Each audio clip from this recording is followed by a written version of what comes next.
Cheers, Rockets fans. Welcome to The Locker Line, an exclusive podcast from the home of the Rockets. Whoa! Sports Talk 790. Rockets! The Locker Line is proudly served to you by Carbox Clutch City Lager. It is good! Oh, yeah? Red Nation, get ready. Get ready. The Locker Line starts now. Welcome aboard.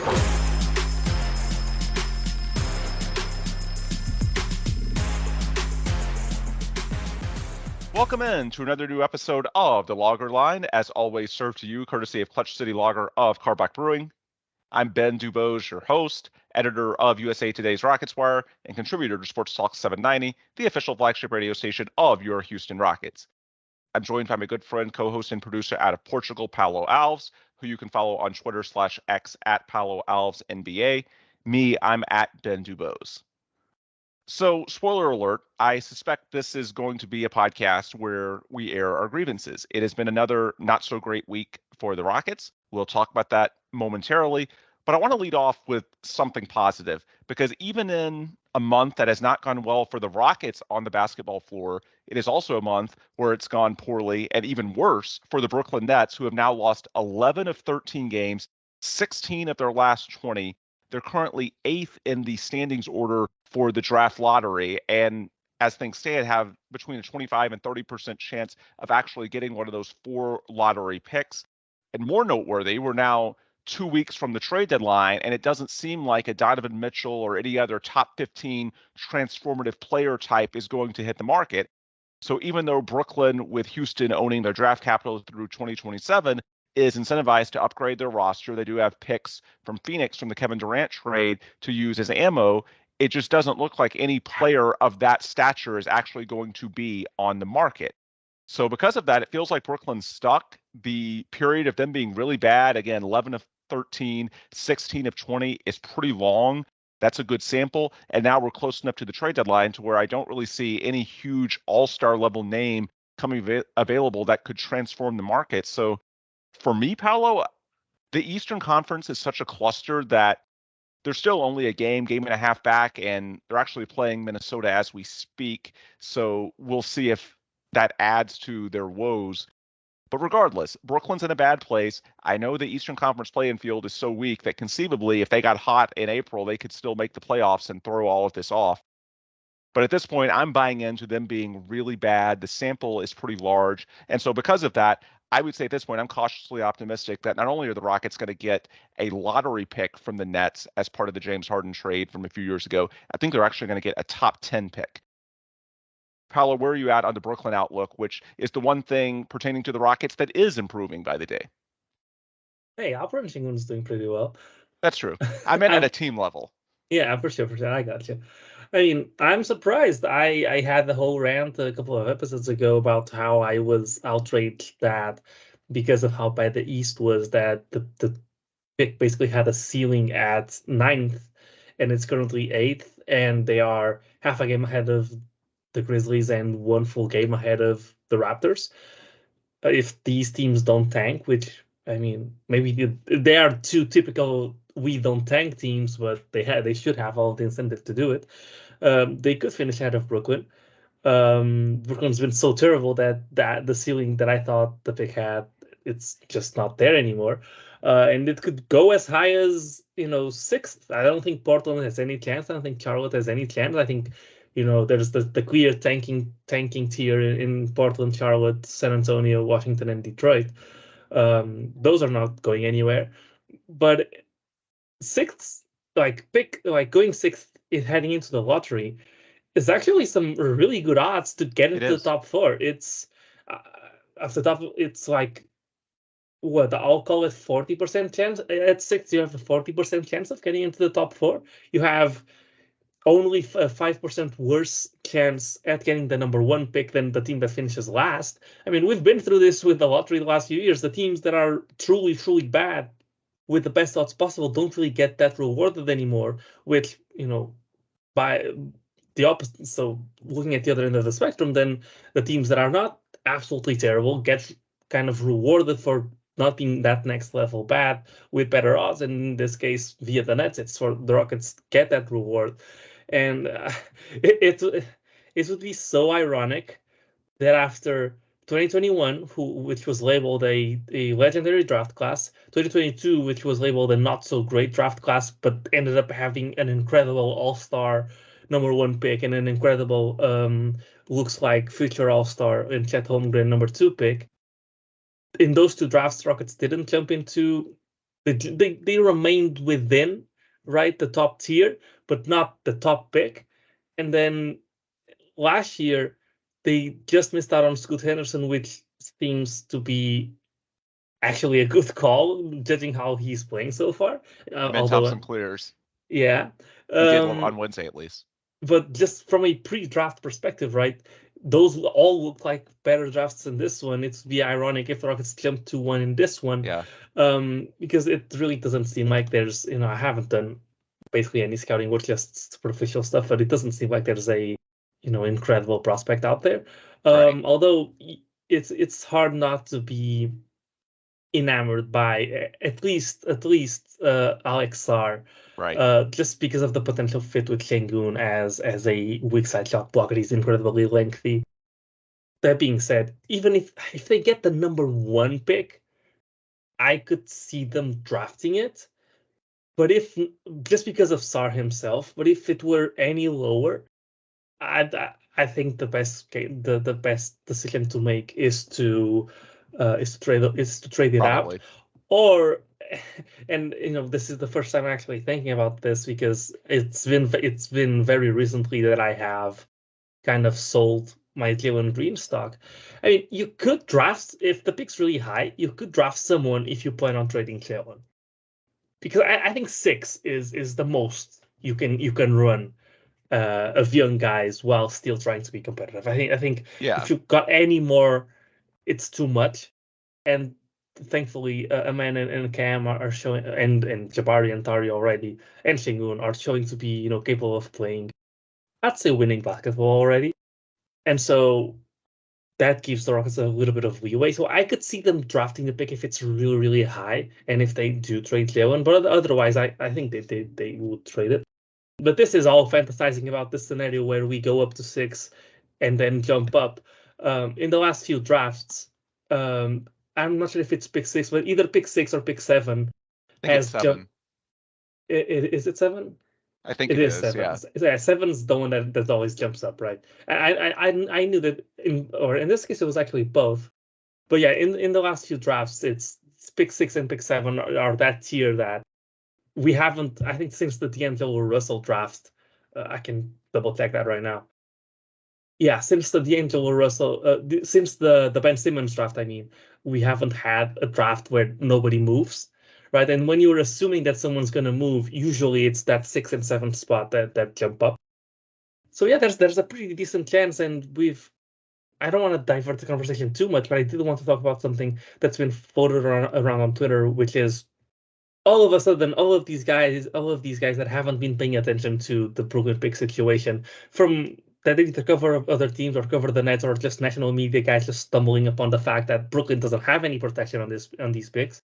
They keep mentioning the Mikal Bridges to Houston in exchange for the pick and more stuff type of trade. And I just we've been talking about for a year. Yeah. And I just mentioned, listen, if you did those trades last year when he was traded to Brooklyn and was balling out, you would have paid a premium, and you would have been negotiating from a position of weakness, from the standpoint that it looked like Brooklyn was a star away from having something at least playoff worthy, right? Mikal was balling out. The picks didn't look they looked good, but not too great.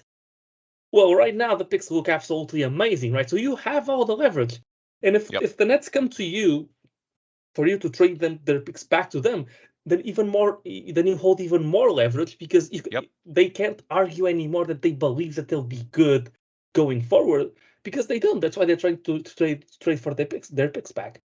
So I'm not a huge fan of a Mikal Bridges trade, because I think we need more help on offense and on defense at this point. But we'll talk about that later. Yeah, but at the same time, if you could get Mikal Bridges at a decent value rate, even if you don't view him as really a long-term solution for you. He's 27 years old. He's on a pretty friendly contract at a bare minimum. And we talked about this in the episode with Stanford KP previewing trade season. Mikal Bridges would have good liquidity moving forward, you know? He would, but the thing is, the value for the Nets in trading back for the pick is being able to tank. Yeah. Right? And there is some incentive for the Rockets to allow them to tank if they keep the future picks and not this one. So if they want all of the haul, there's just no way. If they want the swaps to be undone and the 2 first-round picks, there's just no way. If they want even this year's pick and the 2026 one, I still probably wouldn't do it, even though it looks like good value. The thing is, there's a pretty good chance that pick's going to be top 4, top 3, top 2. It could even be 1. There's a 9% chance. There's a 40% chance it could be top 4. And if it is top 4, I wouldn't trade it for Miles Bridges, for Mikal Bridges. For Mikal, yeah, Miles even less, but I wouldn't trade it for Mikal Bridges. And so, yes, the Nets have some say in how good the pick's going to be. But right now, it looks like they have absolutely no control. That's why they've lost so much. And I highly doubt that they'll just. First of all, there's no star available. But second of all, I doubt that they'll just trade for win our role players. And if they did, they already have plenty of those. I don't think that they can impact how good the pick is as much as people have argued in the past. In the past, they would say, "Oh, trading the Nets have leverage when you try to trade the picks back to them." Because they decide if they want to be good or not. Well, no, that's not the case anymore. They don't want to be bad, and they can't be. They don't want to be bad, and they are bad regardless. So currently, where I'm sitting with the Mikal Bridges trade is, I'm just not a fan of involving the pick this year for Mikal Bridges, unless there were some sort of protection on it. But then, if you're the Nets, why would you do that deal? Right. So you want the flexibility back. So at a bare minimum, I think you should listen, though. Even if you can't come to terms, at least hear them out, because at this point, you have them over a barrel when it comes to leverage. My understanding has always been that from a Rockets perspective, they would listen. It was a matter of when the Nets as an organization, and this goes above Sean Marks, above the GM's chair, this goes up to ownership. It's a proud organization that took a lot of blows the last few years with James Harden, Kyrie Irving, Kevin Durant, all forcing their way out of town. And it's a bitter pill to swallow to completely bottom out. And they wanted to do everything they could to be a competitive team, at least, to be respectable. And for a while they were. But now it seems as if, well, I can't say that I know this, but it feels like they're having to accept the reality that this isn't happening, that they're in a really, really bad spot. And if that's the case, if reality is finally set in, if you're the Rockets, at a bare minimum, you should listen because you have all the leverage. It doesn't mean you should do it, but you should at least hear them out, because this could be a pretty rare leverage opportunity to do so. I've said before that I believe Mikal can fit into any team, right? I'd be willing to. The problem with Mikal right now is the position. Yes, he can play the 2, but we're going to need more of an offensive output from our 2 going forward, in my opinion. And so, if we were in a situation where, I don't know, the Cavs are looking to move off of Donovan Mitchell to some extent, and they like the idea of pairing Garland with Mikal, with Evan Mobley, with Jared Allen, right? That he'd be a nice fit there. And you get Mikal and you get, further assets on top of it. I could be talked into it, because it would be a way of capitalizing on the value from the Brooklyn pick and the leverage you have of Brooklyn right now. And that maybe if you made a similar deal for Brandon Ingram, for example, if the Pels are looking to, I don't know why they would change stuff at this point. Perhaps, probably not. Lauri Markkanen is a name, but probably not, just because of the positional concerns. We would have to get either a 1 or a 2 for me to be really that interested in a deal like that. And so if you could make it a 3-team deal, maybe I'd be interested, right?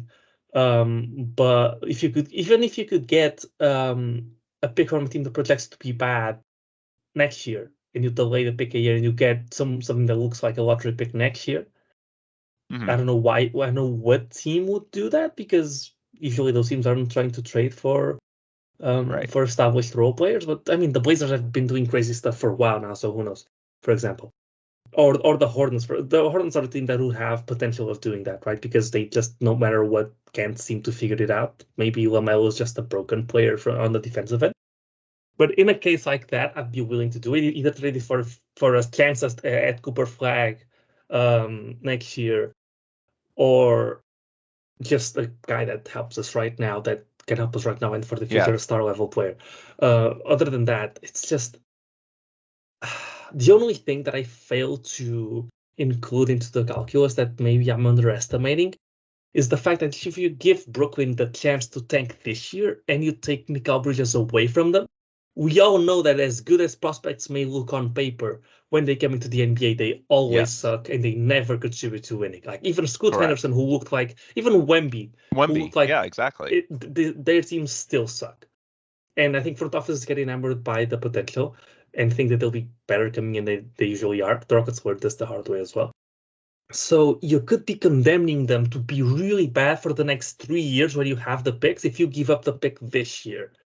And that's the only argument that I'm still struggling with when it comes to my stance of not trading the pick. But other than that, one argument that I've made in recent pods that I want to clarify, because I've come around on this as far as the 2024 pick and whether you keep or trade it, and this is largely talking about teams outside of Brooklyn. We've talked about the hypothetical of potentially using the Brooklyn pick for a win now piece because the Rockets aren't really going to have room as the roster currently stands with the core six to develop another super young player. And if you just have that guy and he's not really playing, he's just going to depreciate in value. Whereas if you flip it for a player that helps you win now, even if it's someone more established in age, the value is much more likely to remain constant from year to year and give you more optionality when it comes to future trades, team building, and so on and so forth. Where this has changed a little bit for me, with Brooklyn falling off the pace so much, again, 11 of 13, 16 of 20 as we're recording Thursday night. Hopefully it's about to be 12 of 14 and 17 of 21, depending on how Brooklyn's game against Minnesota goes. With the likelihood growing that it's not just a back of the lottery pick, but it could actually be in like that 6 through 8 range, that, as you've been saying throughout the pod, Paulo, has a not insignificant chance. We're talking 25 to 30% of actually getting one of those 4 lottery picks at the top. Because of that, unless it's a clear upgrade, just A+ trade for Rafael Stone, I'm more inclined to wait until after the lottery to move that pick. Because even if you buy that argument, which I largely do, maybe not if it's a backup center, and the Rockets do need a backup center. There's a few of those in the draft, so maybe there is a fit there to where it lines up. But unless it's someone that has a clear path to minutes, I would be inclined to deal the pick. And I think you're on the same wavelength. You referenced that earlier, just because there's so many young guys as it is. However, I would wait until after the draft lottery, because I don't think that 25 to 30% chance would increase the value all that much at this year's trade deadline. I don't think anyone would trade for that pick expecting it to be top 4. I think they would trade for that pick expecting it to be about 8, 9, 7, the range that it is right now. However, that 25 to 30% chance for the Rockets is not insignificant. So in my opinion, if the value of the pick in terms of dealing a pick that's projected to be 7 or 8, if you were to move it now, is about the same, and I think it would be, as moving a pick that is actually 7 or 8 in May or June, then you may as well wait and see if that 25 or 30% chance activates, and then you get really lucky. Either you keep the player for yourself or you just have a much better asset to trade. So for me, based on the fact that it looks like we're not in the 11 through 14 range where it's just 5% less, 5% or less, that is, of getting a top 4 pick, when you're in the middle of the lottery and you have a 25 to 30% chance, that's a value equation that, to me, unless the deal is overwhelming, I would stay the course through the lottery and then see if you get lucky. And if you don't, my sense is that you could trade that pick in May or June for a veteran and receive similar value to if you moved it on the market now. Yeah, and two things about that to support that argument is the fact that going into the lottery, this is the best, the least downside you'll have. So as a top 4 pick, you spent your entire season sucking. There's a lot riding on it. Where if you're a 6 or 7 or 8, that it's really, really, really unlikely that the pick's going to get worse. It happened for the Grizzlies when they drafted Ja Morant. And I think that's basically it within the last 5 years. Like nobody below 7 jumps up into the top 4. So it's not like going into the lottery will make the pick worse. It basically only has upside. And the other thing that I would mention is the market at the deadline, if you're looking to buy, is more often than not, and I think this year specifically as well, drier than the market in the offseason where teams are reshaping completely for entirely new seasons and trying to make free agency moves and everything. So it's not only that the pick's going to be worth the same and has no downside, only basically no downside, don't want to jinx it, but and a lot of upside. It's the fact that if you have $20 and you go into a shop that has 5 items, or you have $20 and you go into a shop that has 300 items, you much rather go to the 300 item shop because you'll have more choice to get the guy that you need. So, especially knowing that the Rockets are likely in the market for a star eventually, and the star is not available right now, and it might be available in the offseason. Yeah. All right. Well, I think that's enough Brooklyn talk for one episode, because I do want to get back to what's going on with the Rockets on the court these days. It's not great, but we should acknowledge it because we're in season and we'll have plenty of rumor talk in the days leading up to the February 8th trade deadline. And then once the season concludes in mid-April, and at this point, let's be honest, it's looking less and less likely that the Rockets will be playing beyond that date, then we can do more draft talk and hypotheticals, assuming that pick is not dealt before the deadline. Then we'll have plenty of time in April and May and even June to talk about what the Rockets should and shouldn't do with that pick. And in the meantime, we'll just cheer for the Nets to continue piling up losses. And who knows, maybe there's a creative opportunity that comes up with the Nets approaching you to reacquire some or all of those picks, but we'll deal with that if and when it comes. For now, let's focus on the court and cheer against the Nets and cheer for the Rockets. Conveniently, the Rockets actually play at Brooklyn on Saturday, which can further bolster their pick outlook. Downside, it's night 2 of a road back-to-back for the Rockets, so it is far from a given that they will win that game. And also the Rockets' current form makes it far from a given. And that's what I really want to get into as we transition to the on-court portion of today's pod. Look, this is our Friday, January 26th episode, so it's possible that we're feeling a lot better if the Rockets can win both ends of the back-to-back in Charlotte on Friday night and Brooklyn on Saturday night. It's possible. On paper, the Rockets do have a better record by a decent bit than both of those teams. With that said, I do not think the gap in records is indicative of the current gap between those teams. I think we're at a point now with the Rockets in yet another difficult week where we've got to accept that even at 20 and 23, I don't think the current version of the Rockets is that strong. It's a little worse than that. So as far as this week, let's recap. They went 1-2 on the recently completed homestand, and the finale was that brutal loss Wednesday night to a bad Portland team. Blazers were on night 2 of a road back-to-back. Rockets were at home. Rockets had not played since Sunday, and yet somehow a 13-30 Portland team somehow got the win against, again, a 20 and 23 Houston team that's fighting for a spot in the Western Conference play-in tournament. If the Rockets had won, they'd have been within a game of 500 and in a virtual tie for both the number 9 and number 10 spots in the Western Conference standings, and of course the final 2 play-in slots. As it is, they enter the weekend with 2 fewer wins than the Lakers and Jazz, who currently hold those spots.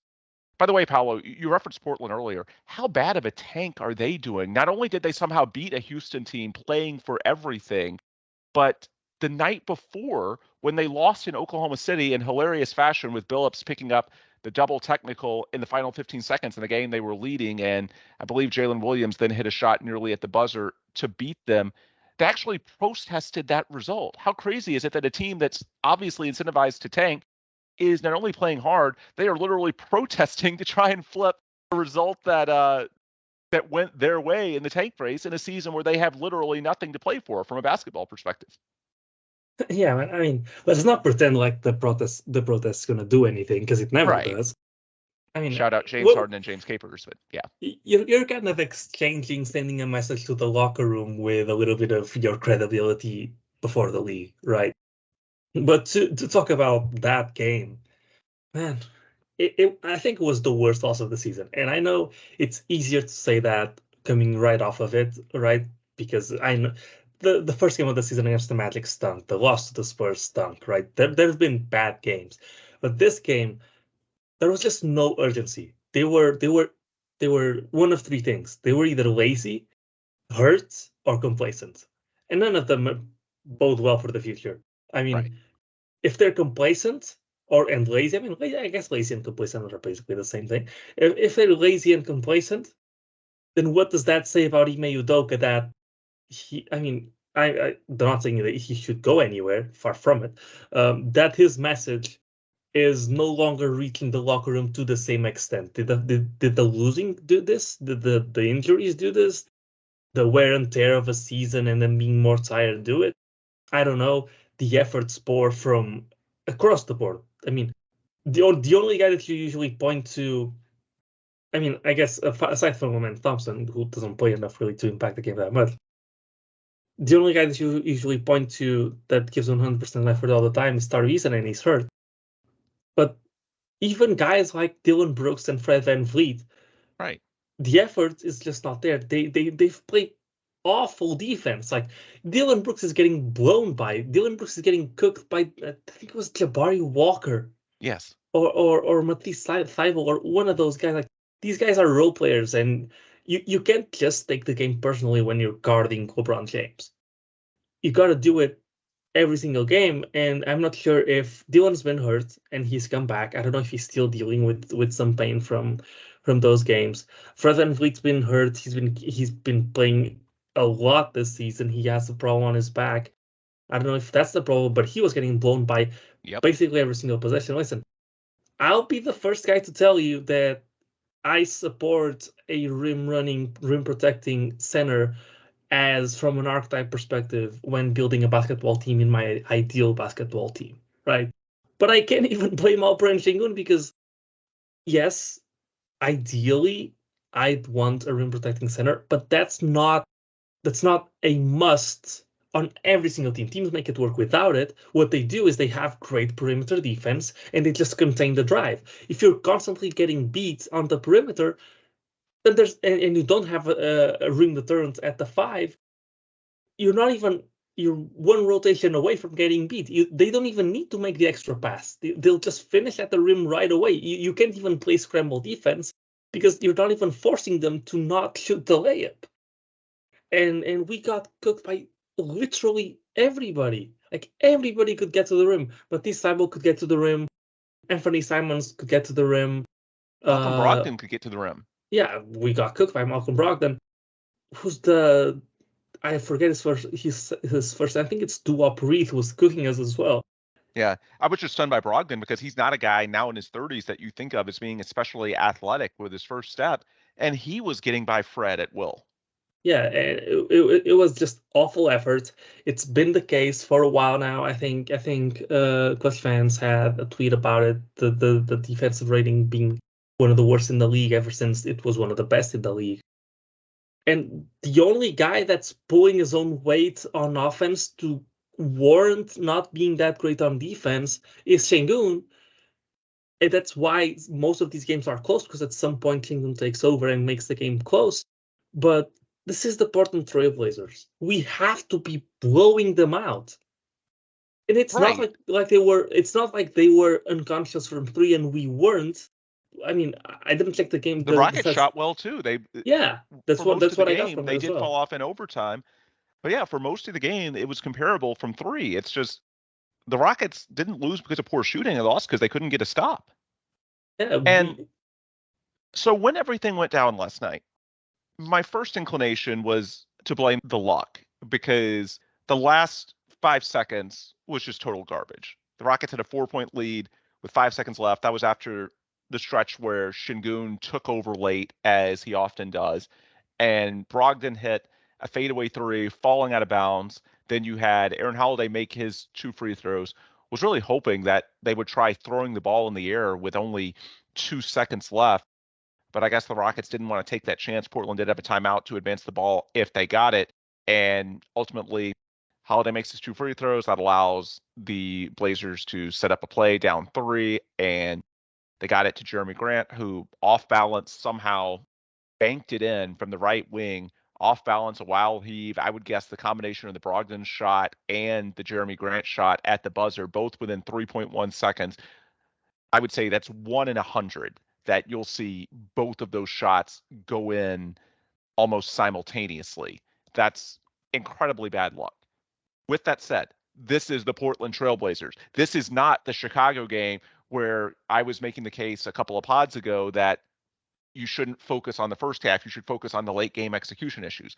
No, this is a Portland team that had a point differential of almost -10 per game that was on night 2 of a road back-to-back. This actually is a game where you shouldn't focus just on the end. You should focus on why the hell was it this close in the first place with the Rockets rested, having every incentive to win that game. This was as much of a scheduling win as those 2 games in Boston, or 1 game in Boston, one against the Celtics here in Houston on Sunday night, were scheduled losses on night 2 of a back-to-back. And then the Boston game coming on the heels, the second one that is, of the Jabari Smith Jr. ankle sprain. By the way, getting some news just prior to our pod that Jabari Smith Jr. not on the Rockets injury report for Friday in Charlotte. So thankfully he should be coming back. That'll help him with depth, with defense, hopefully with shooting. So while you're not close to getting Tari Eason back, you are getting Jabari Smith Jr. back. That should help a little bit. But as far as that Portland game, yeah, my initial inclination was to talk about how unlucky they were. And at the end of the game, that's certainly true. But then we have a large, enormous sample of the rest of that game and the 5 minutes in overtime where it was a total reset and the Rockets just couldn't get stops defensively. And you were talking about the rating earlier. When they were 13-9 to start the year through their first 22 games, they ranked number 2 in the league in defense. Now they're number 10 for the year. They're number 17 in January. And as we said in last week's pod, they've just never had the quality of offense to overcome that. The offense it's been below average all year. It's just the defense propped it up for a while. It's not happening anymore. Same old story. So the day after, I can't focus entirely on luck. I get it. What really happened, it was a 50-50 game the entire second half. I don't think any team had more than a 4-point lead from about the midway point of the third quarter onward. And then Portland absolutely dominated from the outset of overtime. Rockets just could not get a stop. And when they did get a stop, they couldn't get a rebound. They're just not athletic enough, and they don't have the length without Jabari Smith Jr. Again, this is a bad team on night 2 of a road back-to-back. We think Houston should be better, but for whatever reason, they're not. So for me at least, and I alluded to this earlier, I'm at a point where I'm doing a hard reset of my expectations. I'm done saying the Rockets should be better than a team like Portland or this weekend, Charlotte and Brooklyn, simply because of their record. After that game last night, I tweeted that it was the worst loss by the Rockets in a long time, and that's basically what you were saying, Paulo. And I do still kind of feel that way, but I'm actually walking it back a little bit because a lot of my anger in the aftermath of that game was based on the assumption that they should eventually get back to the baseline that we saw for the first couple of months of the year. At this point, I don't know if we can make that assumption anymore. And that's what I mean by reset. Yeah, I know Tari's still out. That's a big injury. We'll get to that. But for the most part, they are getting healthier. Your key vets are all available. And yet the defense still isn't even close. Fred and Dillon, as you were saying, they don't seem to have anywhere near the juice they did early in the season. And so we're at a point now where the Rockets in their last 11 games are 3-8. And you can argue they're lucky not to be 2-9 or even 1-10. Keep in mind the circumstances of 2 of those 3 wins. One came against Detroit, one of the worst teams in NBA history, and you needed some late heroics from Fred and Jaden Ivey's last second 3-pointer to go off the glass and spin out. It was basically the opposite of Jeremy Grant last night. The Rockets trailed most of that game to the Pistons, and for a lot of it by double digits. The other win was the one last weekend against the Jazz when you were down 3 in the final minute, and then you needed both Jordan Clarkson and Colin Sexton to miss point-blank shots in the closing seconds. Both could have won the game. So even if we say the Blazers were crazy lucky at the end on Wednesday night, okay, well, the Rockets were lucky in at least 1 and probably 2 of their only wins. The only win where they actually went out and took care of business was that Milwaukee game. And I guess you could also argue the first half of the Utah game. So I would say of the last 11 games, there's been 1.5 where they've consistently had a comfortable lead. The other 9.5, they've been level, even against bad teams, or trailing, and even against bad teams, talking about the Pistons. That's concerning. Even if they were a little bit unlucky with the shot luck late in that Portland game, again, that is a dead-legged and bad Portland team, and it was a 50-50 game throughout. That is very alarming. And after 11 straight games of this, I'm done saying it's a matter of sample size, or the schedule is hard and it's going to even out, or they've got too many injuries, or there's too many road games. They're 4-15 entering Friday away from Houston. The fact is, it's now happening at home. It's happening against bad teams, and it's happening with your veterans back in the lineup. 11 games, not insignificant. Now, none of that's to say they can't fix it. Getting Tari back would certainly help, although it sounds like, just reading between the lines, we're at least a couple of weeks away from that. Ime Udoka did say recently that Tari's the most impactful permanent player on the team, so his absence definitely hurts. Maybe the veterans like Fred and Dylan get a second wind. Maybe Jalen Green, and let's give Jalen his flowers. He did play well against the Blazers, 29 points on solid efficiency. Maybe Jalen or one of the rookies goes on a sustained hot streak and has one of those developmental flashes we've been talking about. It's not that you can't turn this around. It's feasible. There's plenty of time. You've almost got half the season still left. And it's also worth noting that, look, the Rockets were never thinking they could come close to contending this year. Still relatively early stages of the rebuild. You're still trying to balance the present with the future. You're still trying to primarily develop your young core. So I get all of that. There's still time. There is a bigger picture. But I also think after 11 games of pure slop with a roster that outside of Tari is mostly available, maybe it's time we take a step back and we remember that this team had an over-under of, I think, 31.5 going into this year. And there's a reason for that. Teams don't typically take single-year leaps like it looked like the Rockets were doing, going from about 20 wins to in the ballpark of 40 to 45, unless they add an absolute superstar and maybe more than one in the previous offseason. The Rockets did not do that. So just think back to September. If you had told us the Rockets would be 20-23 at this point and tracking to win in the mid to upper 30s, I think we'd have both signed up for it. So I provide that context to say it's not all doom and gloom. In the big picture, nothing has really changed in terms of the timetable for this team, its outlook for the future. So when we're pessimistic, it's a very short-term micro rather than macro thing. But in the short term, I do think at this point that I'm done using the start to this season as a baseline. I'm done saying they're 13-9 and this should even out and this is what they've been for the season as a whole, and just give it a larger sample size and it's going to be fine. Again, not saying they can't get back to that level. You can hopefully get better as you get a little bit healthier. Jabari returns Friday, hopefully Tari in a couple of weeks. There could be tweaks that Ime could make to the rotation or schemes. That might help. Or you can just have guys play better and play harder. Sometimes it's that simple. But for me, I'm just, at this point after the Portland game, I'm done making excuses. I'm done saying it's about the road games, the schedule, small sample size. I'm going into these games this weekend not thinking the Rockets are clearly better and should win because they're just not a good basketball team right now. And while there's certainly hope they could be good again in the future, certainly the medium to long term, maybe even the short term if they finally get a few breaks to go their way, the current product just is what it is. That's not to say they can't win this weekend. They can. But for me, I'm just hitting the reset button and lowering my expectations quite a bit.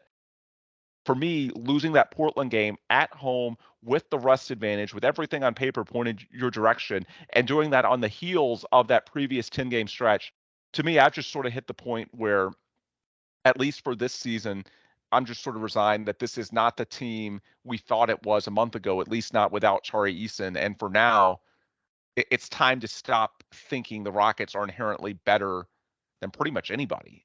I mean, are you in a similar place? Yeah, I can't lie to you. My expectation, right? So it hasn't been the same as as it was 15, 20 games into the season for a while now, because once we hit that stretch and we started playing good teams and we couldn't hang in there, it started dying down at that point. But I still believe it is with this. So yes, I probably would have taken the place that they're at if you asked me at the beginning of the season. But the truth is, we went through the start of the season, and you can kind of look at it the way I look at it, as I look at it as a boost, right? You were above expectations at that time, and you should have been able to, even if you don't stay at that pace, somewhat keep the ship afloat to the point where you shouldn't be too concerned about not making the play-in. And right now, it looks like the Rockets are like looking at the standings right now.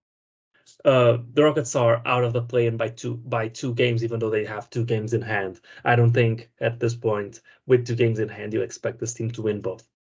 And so, because of it, my expectation is still. I'm not gonna put a win total on it. I'm gonna say my baseline expectation and what I think the expectation for this team should be is to make the play-in, so get the 10th seed, however many wins that means. I think considering the start of the season, considering the investment into the roster, considering how I think Cam Whitmore looks better than advertised. Amanda looks better than advertised. Jabari looks a lot better than what people expected. Even though Tari's been hurt, he's taken major steps forward in the key flaws he had to his game, namely finishing at the rim. And even though Jalen Green's has been struggling mightily, I mean, that was what Jalen. This is what Jalen has been for a while now, and Sengun has. You could have expected him to be better. I don't think people expect him to be quite this much better. And Dylan Brooks is shooting way better than anybody expected. Fred VanVleet's been, for the most part, what everybody expected. Jeff Green's been a lot better than, not a lot better. I think he's been within what was expected. And Jock Landale has fallen out of the rotation because of how bad he's been.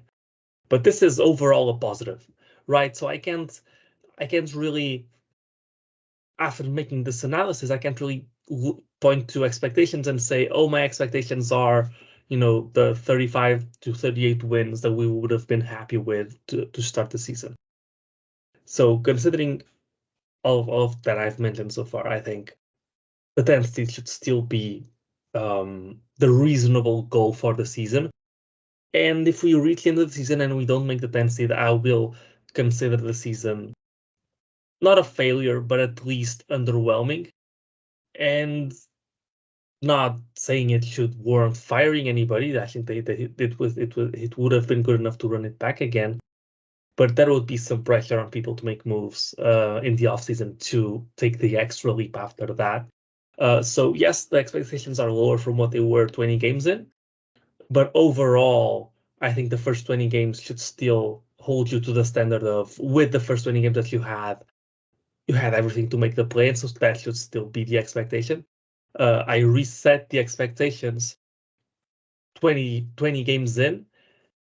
I'm not going to reset them again because I don't even think that this stretch, even though there has been some games where shot clocks played a factor, I think it's effort at this point.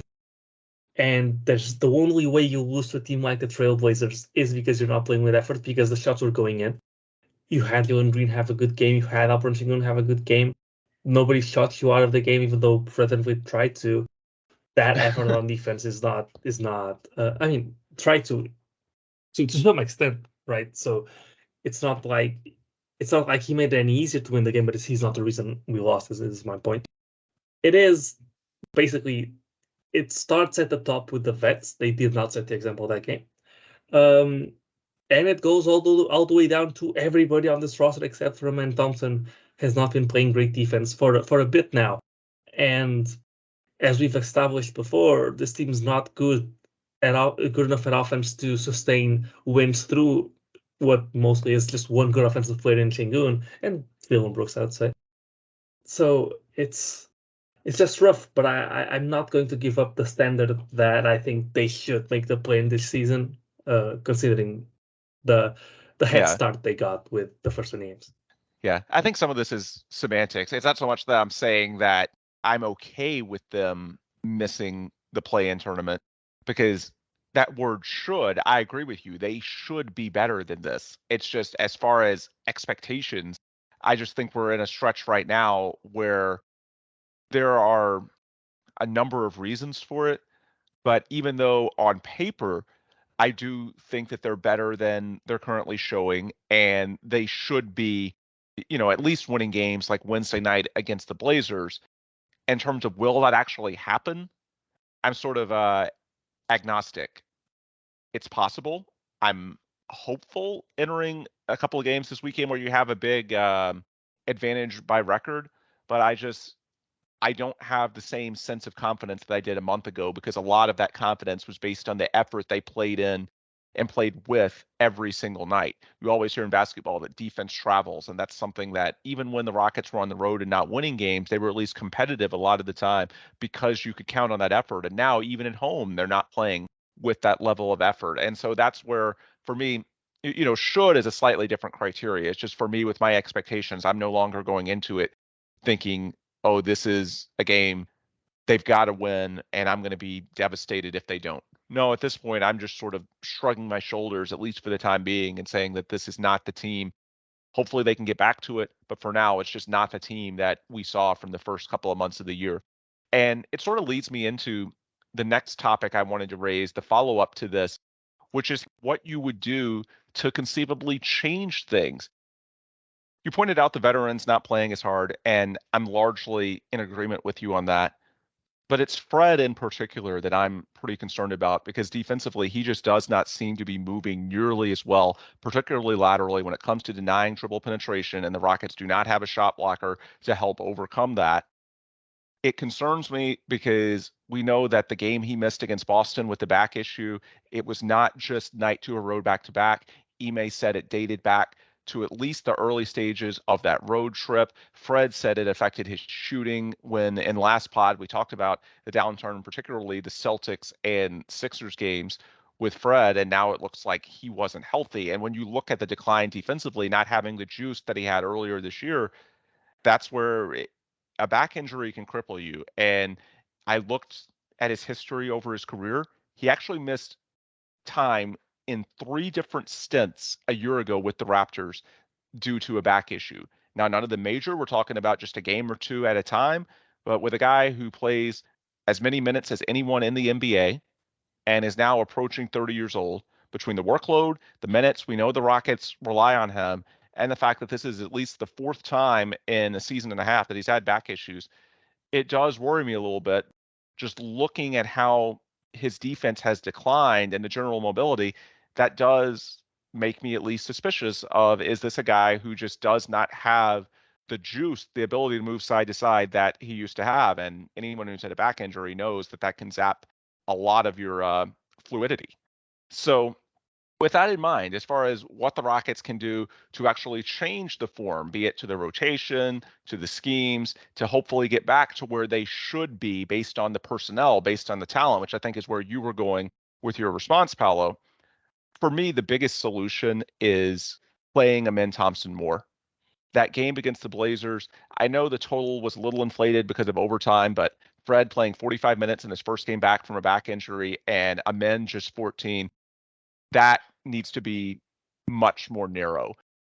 I know Fred's still going to play more. They do rely on him. But if you rely too much on Fred, I know you say you need Fred to win. Okay, well, if you ride him too hard, it's going to be like Torrey Eason. Then you don't have him at all, and then you're in a far worse place. I don't think there's any reason we couldn't get to a point where you lower Fred to about 32 minutes per game, give him in 16 minutes at the point, and then find him a few minutes elsewhere as well. Because there's a couple of things that men gives you. Number one, right now, he's your best point of attack defender on the team. For the season, it's Dylan and Tari and maybe Jabari, but all of those guys, well, Tari's not even out there now, and Dylan and Jabari are coming back from recent injuries and aren't quite 100%. Amen is your healthiest perimeter stopper. He is the best in-house solution you have to this dribble penetration issue. So he addresses your biggest weakness, and he also potentially allows Fred to get more fresh, to get back to the guy that he was early this season when the Rockets were at their best. So to me, Amen Thompson, I know it's not a seamless fit because the shooting is a weakness. There would be a spacing hit to the offense. I get all of that. But I just think that in the short term, in terms of what you can do, either with the rotation or schemes, there's little things here or there. I thought against the Blazers, they dropped Şengün way too much and felt like the Blazers were just torching them in the mid-range game. Brogdon in particular. There's little things like that.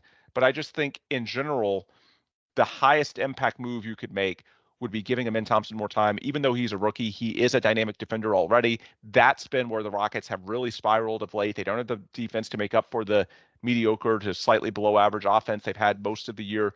Amen can help you on that end, and he can also help you potentially with keeping Fred VanVleet healthy and preventing this back issue that we know exists from getting any worse to where potentially it causes them to miss more games. So for me, it's Amen. That's the easiest internal fix. Is there anything that you see, Paulo, in terms of one or two things to potentially, turn things around on the fly?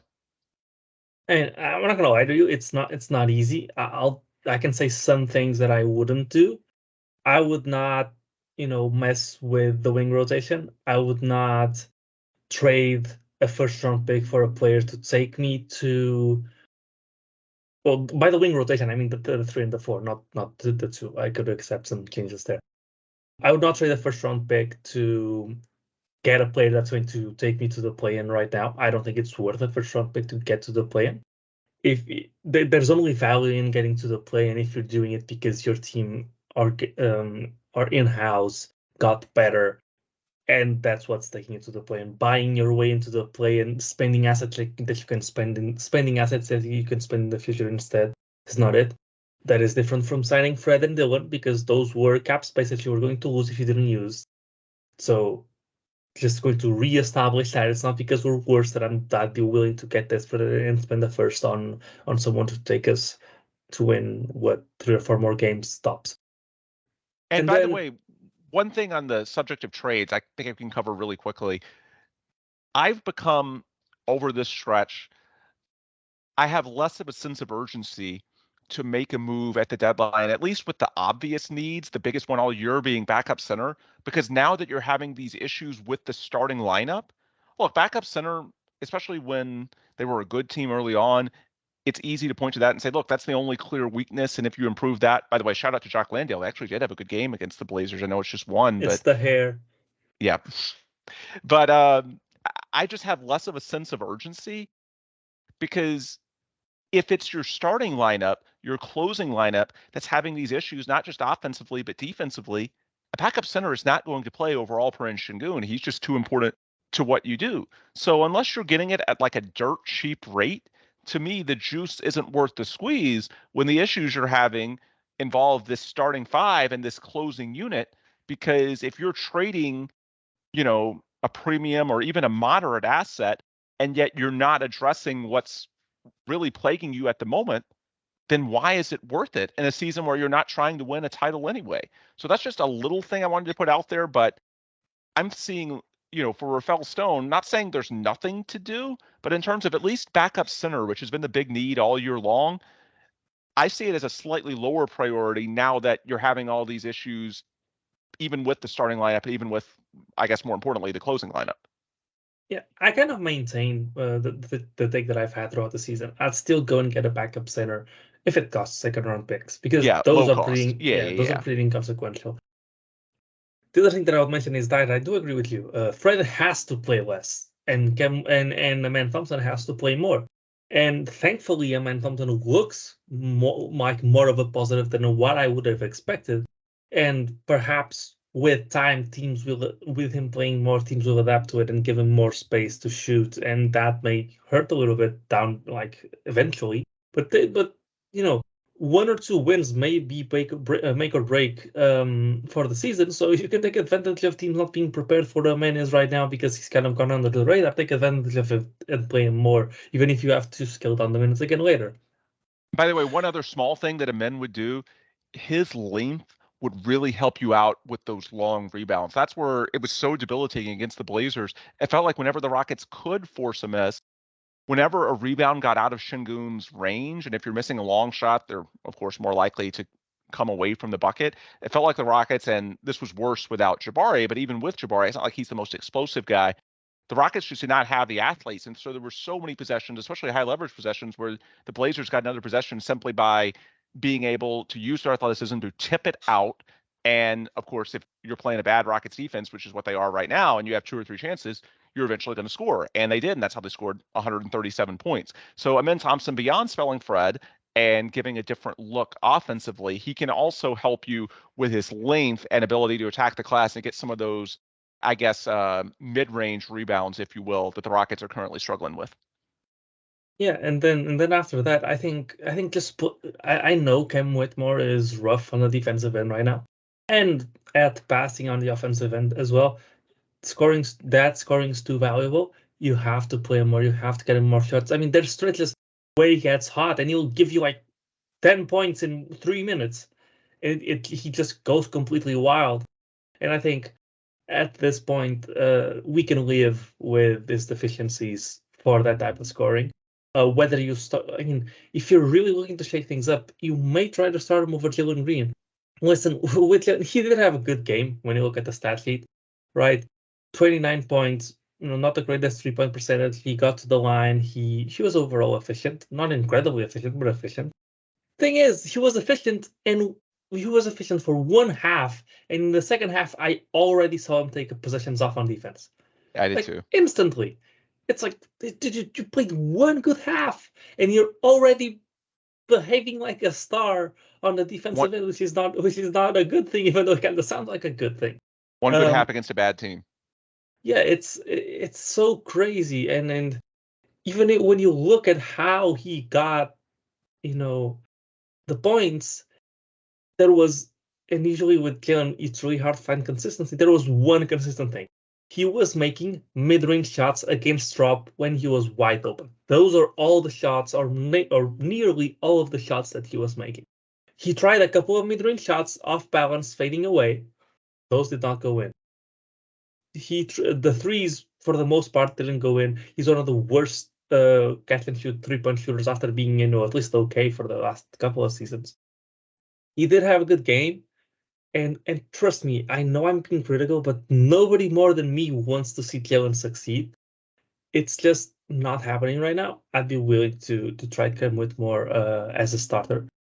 And then you need to have a talk with Dylan Brooks. He does not look like the same player defensively. He did not, at least last game. And we need that intensity back. And that's why it's rough to tell you what's changed, because it's just across the board, players are not caring enough. And when that happens, there's really not much you can do other than, either have a team, the classic team meeting, or it's because they're tired, and you hope that the All-Star break gets these guys back to some extent to attack, the last third of the season. Because if not, and take this as a learning experience to what you're going to do next year. Just you win to have Yontar Eason, and he got hurt, and it's a lingering issue that's not going to get fixed. It's not a tweaked ankle. It's something that's going to be long term. A back problem we saw with Ben Simmons. Although it might not be the same, but back issues are something that you can play through technically, but there are the worst kind of injuries are the ones you can play through, but make you worse, but you're still playing. And that's where I fear the Rockets are if they don't decrease those minutes. Yeah, exactly. And so you did that with Fred. Hopefully that's not what happened with Dylan Brooks, but he was hurt. He came back and he wasn't the same. At least not defensively. He's been okay on offense, but it's defense where it just doesn't seem like he has the same juice moving side to side. Even on offense, he's making his, like, the closer he is to the quarter, he's making the threes, but he's long from the top of the arc. He doesn't have enough juice on them. They're all short. Like, and he's looked a little more stiff on his drives. Like, he had a couple of drives last night that were brutal. So I guess I could buy that, because shooting's the one thing that never, even with an oblique injury, it never totally went away. He was always doing some shots, and so he's still making his open shots. But the rest of his game, the more challenging threes, the drives, the moving side to side on defense, that's what doesn't seem to have come back yet. And it's not worth it. Like, if you're going to play vets that are not going to contribute, going to be so much better than the other guys at contributing to winning games, I'd rather you do what you did against the Celtics, where everybody's hurt, and you just play the young guys. And listen, they kept it somewhat competitive. I mean, the Heat are a great team with great players, and they can't get it within 10 against the Celtics, or they're always kind of at that safe distance, which is the same that the Rockets did. I mean, they dropped it they went down to down 20, but they climbed all the way back. Just to say, I've talked about this before on the pod as well.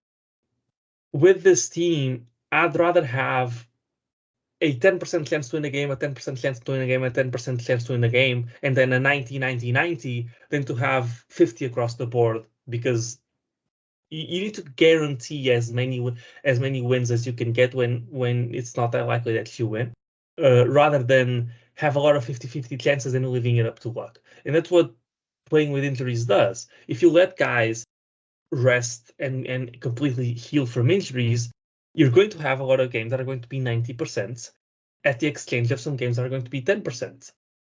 If you keep playing them through injury, you're going to go from 60 slowly down to 40 across 10, 20 games.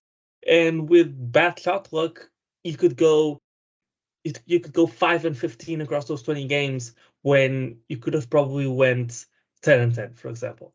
And I think that's a lot of what's happening with the Rockets right now. And listen, at the end of the day, if things go wrong with the vets and you can't win anyways, they're going to lean on the young guys more, because what else would they do if they fall out of the race for the play? So it's not an easy thing to fix. At this point, I'm only hoping that either something shakes up the locker room, I don't know what, or that this is mostly a stamina thing, and that the All-Star break can bring them back stronger than what they are going into it. Yeah.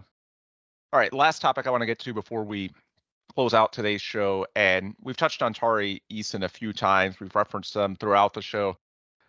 I think we're at a point now where, regardless of if the Rockets ever fully disclose what happened, I think it's clear on some level that they were caught off guard by this, because we went from he last played on January 1st and he was questionable the next couple of games.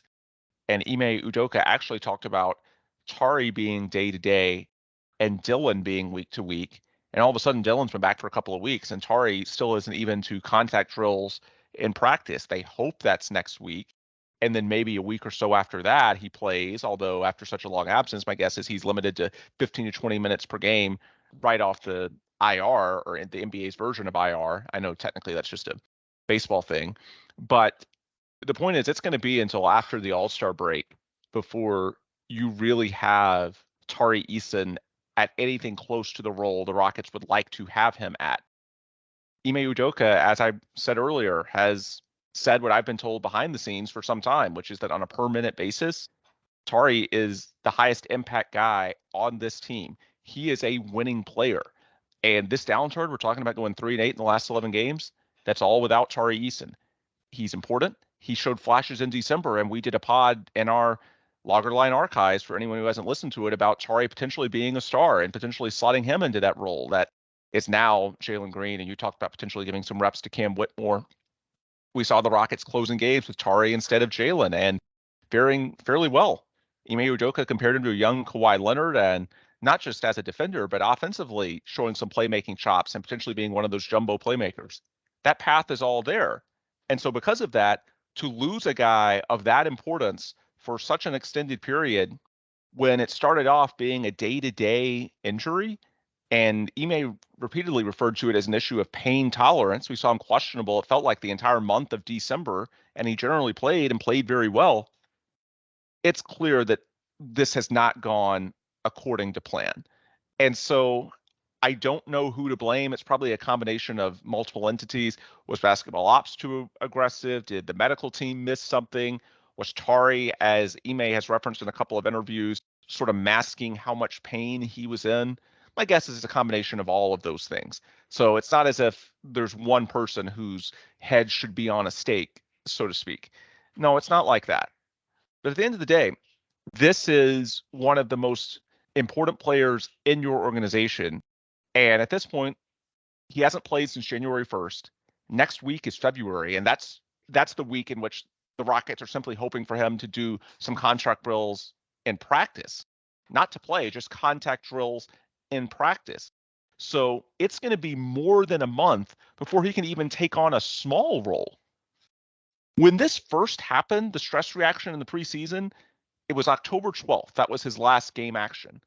He returned on November 8th. He's going to miss more time this time than he did the first time. So it is clear to me that there's been a full-blown recurrence.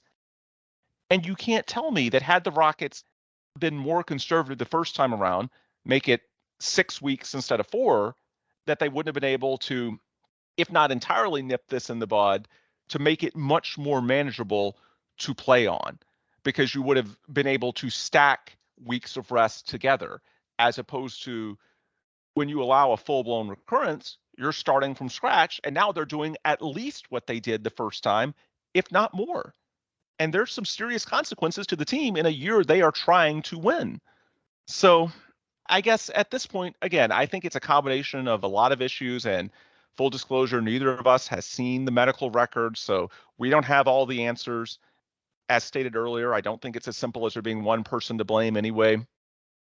But I do think that with this being the second time around, and with this absence being even longer than the first, and the fact that all of a sudden they went from, it's not as if they had no knowledge that something was wrong. They were listing as questionable for basically a month, to then flip the strategy on a dime to go from day-to-day pain tolerance to now he's going to miss more time than he did the first time.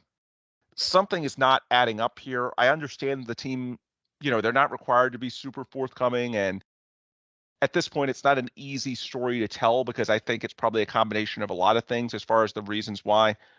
But I just think that as we go into now the 4th week without Tari Eason and without any return date clearly in sight, I just think at this point we've got to acknowledge that mistakes were made. I don't think it's necessarily catastrophic mistakes. It's not like, again, anyone needs to be fired because of this, but I just hope that organizationally behind the scenes, they have an understanding of what went on, because I just feel like, to prevent it from happening in the future, you've got to acknowledge that there was a mistake made. And even if they don't say it publicly, behind the scenes, I hope there's a sense of awareness of just how bizarre this situation is. And at this point, I mean, am I missing anything, Paulo? It just seems pretty clear to me that even though we don't have all the information, there's something that's not adding up here. There's something that could have been sniffed out earlier than it actually was. Yeah, I think when you first brought this up a couple of pods ago, I was like, that's kind of coming out of nowhere. Like, I wonder if there's something going on. I kind of disagreed with you. I thought at the time that it just didn't have enough information going into it to make an accurate judgment, right? But at this point, it's undeniable. He's going to end up missing, as you said, more time. Like, he's at this point not even within a month of playing. So it's frustrating, right? It's something that should not be happening on a professional sports team. Makes me question the guys that they have, the guys that they have judging these injuries. Tari Eason does completely strike me as a guy who would downplay the pain that he's in to play, because that's just the type of guy that he is. If this happened at the beginning of the season, I refuse to believe that isn't some I refuse to believe that some of it isn't coming from the fact that he is someone who's permanently playing basketball during the off season, and perhaps he did too much, and perhaps he was playing through pain even earlier than the Rockets knew he was.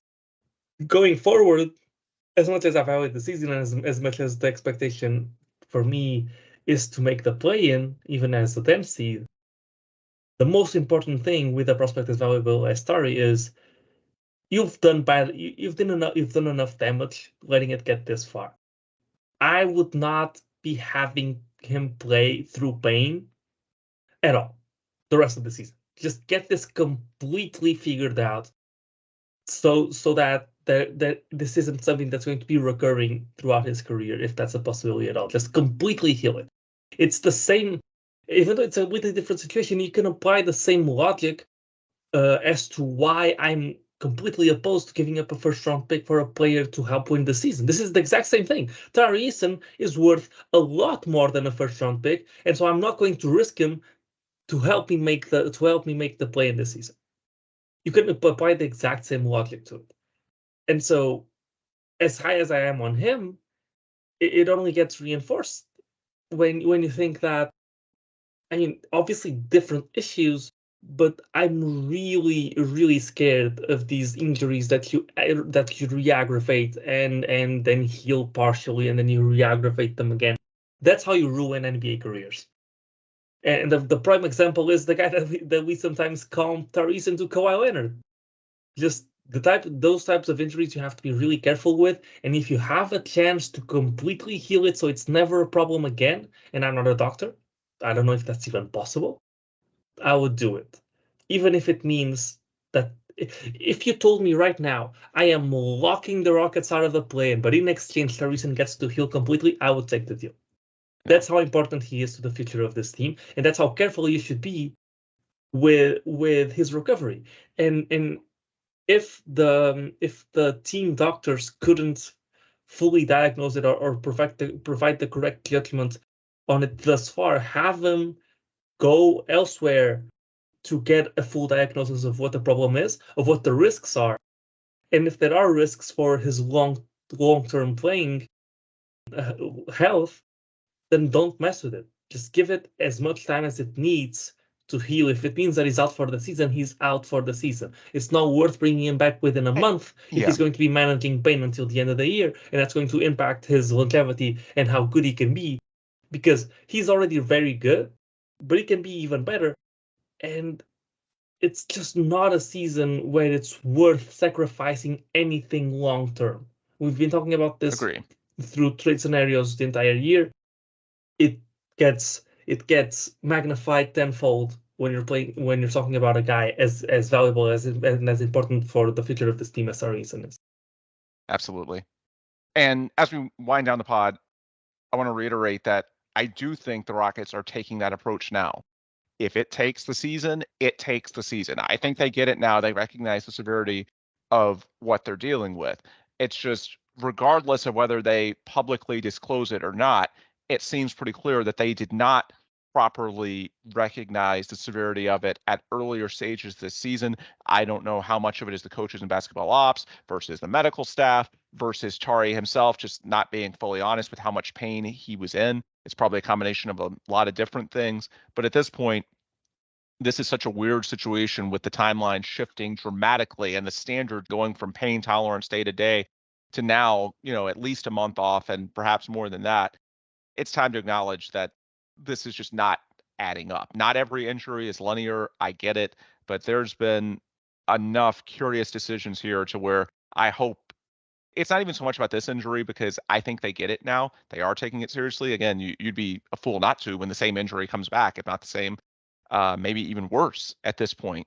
I think they're taking this injury seriously. The more important thing to me is that they just sort of learn and acknowledge what went wrong the first time, so that be it Tari or anyone else, they don't do the same thing again. And the issue we've talked about with Fred and his back, I don't think it's nearly to the same extent yet. We're not talking about a stress reaction, but I think that's, one smaller example of a situation you need to be mindful of, to where even if it's not a huge injury now, if lowering the minutes or even giving him a few games off can prevent it from becoming a bigger deal later on, then that's probably worth it. Because, if you lose the player, and in this case, one of your best young players on top of it for a long time, like Tari Eason, then there's far more dire consequences than simply being without them in the very short term for a game or two. Anyway, we'll wrap up here. Let me just say one thing quick. Yeah. So, and this reasoning applies for Tari Eason, right? As much as this may make me sound like a little bit of I'm not going to say the word that I was going to say. It's probably not PG. Of a bad person, I do not have the same concerns, for example, with Fred VanVleet. Fred has a 2-year deal. The Rockets have an early out. If it turns out that his defense is just regressing, you can just get out of the deal in 2 years and move somewhere else and go in another direction. So I'm a lot more comfortable with them trying to force it with Fred than I am with them forcing it with Tari. With Dylan, a lot less comfortable than with Fred because of how long the deal is. But as much as this may sound bad, it's just the truth. Listen, I hope Fred stays healthy. I'm not wishing harm on him or anybody else for that matter.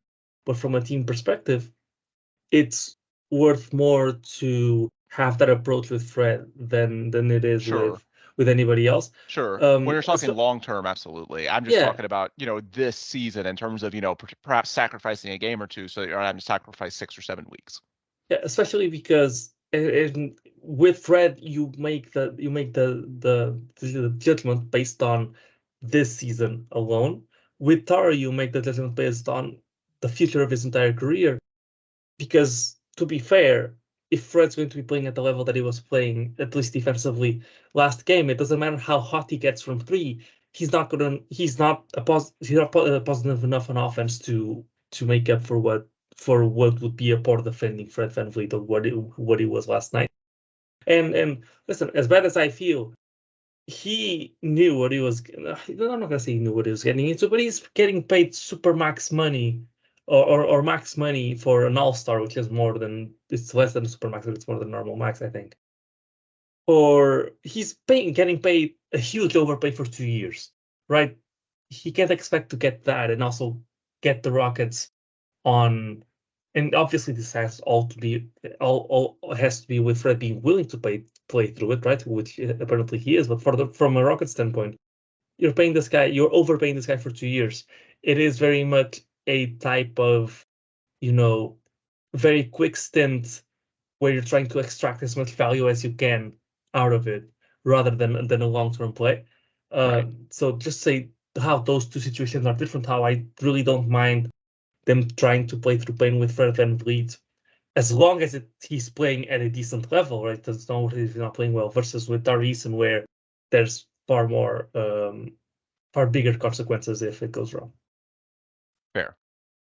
Yeah, that's a long-term distinction I would make. In this particular season, I think they're fairly similar in terms of the calculus, but yeah, there's an important long-term consideration. We're talking about the ages and the contractual status of those players. Yeah, that's a noteworthy distinction as well, which could prompt them to be even more cautious with Tari. Again, we'll see. They're hoping for contact drills next week, but again, that's just one step in an elongated process. My guess is that the earliest that he can actually get back to anything close to the rotation role they would like him to have is after the All-Star break. And at this point, I don't think it's a given. They're hopeful of that, but certainly not a given. I think they get it now.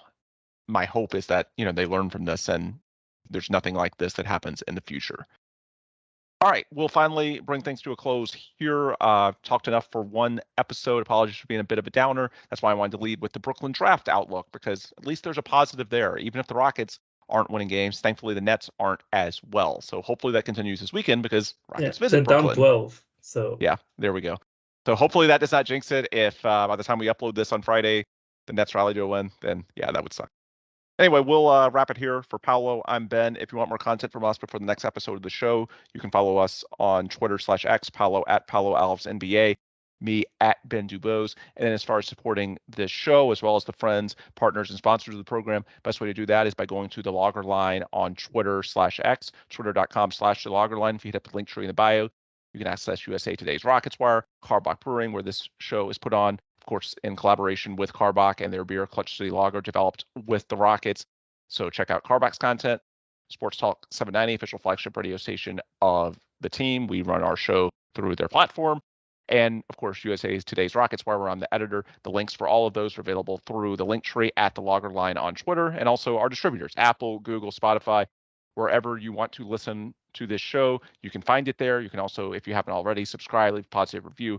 That would be very much appreciated by both Paulo and myself. All right, with those plugs complete, we'll adjourn for this week. For Paulo, I'm Ben. Thanks as always for listening. Please come back soon for another new episode of The Logger Line. Go Rockets.